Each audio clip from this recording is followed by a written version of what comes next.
My name is Prof Paxie Chirwa. I'm from Malawi originally. I'm a forest scientist, but specifically here at the University of Pretoria, I'm the chair for the Forestry Programme. So this one is the one that looks at the postgraduate program from master's to PhD. In forestry, it's a broad subject area. So you can be a scientist, as in the main core science where you want to do the biological sciences, or you can look into the management side of forestry, which becomes like things like economics, management, planning. But you can also go into conservation. So this is like forest conservation, where you want to look at the different forest species that you have, how you manage them, how you conserve them, so that you can sustainably manage them for the future. They actually need to grow just like humans. They need growth resources. So for trees, you need the soil where you get your nutrients, all the nutrients that you just like the commercial farmers grow maize or mealies and so on.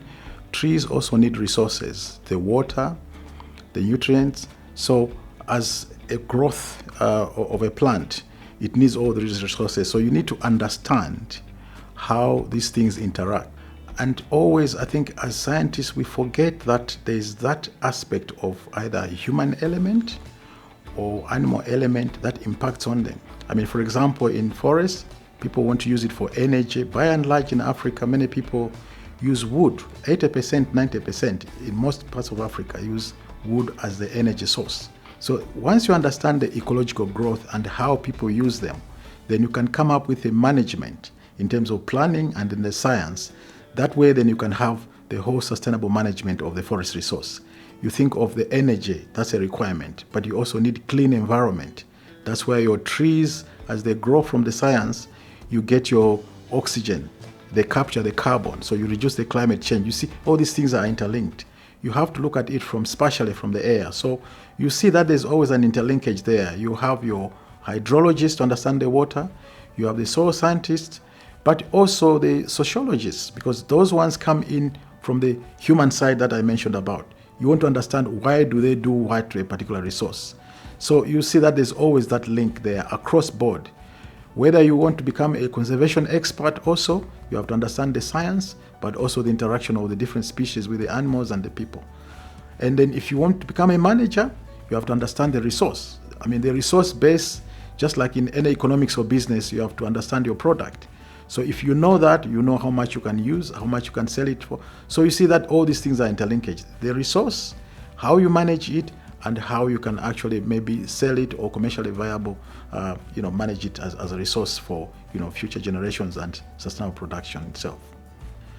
So forestry is quite an interesting subject area in the sense that you can choose, like I said, you want to do the small things like in the laboratory where you look at the genetic or molecular level, then you become that person who will be in the lab looking, because there's always a link, our genetic formation. So that you look at, in a lab. But also as a profession, when you go outside, that takes you as a professional what we call a paid for holiday by your own profession, where you can go to the Amazon. So I've been to the Amazon, you go to Asia. Forestry is such an open profession that I've met people, some of the students I've taught, a medical doctor who left medicine and said, I want the outdoors. So working in forestry gives you all the happiness. Yes, you can be in the lab, but you also want to understand what is out there. So it takes you both inside and outside. I am from the northern part of Malawi, where I come from in the north in Nkata Bay.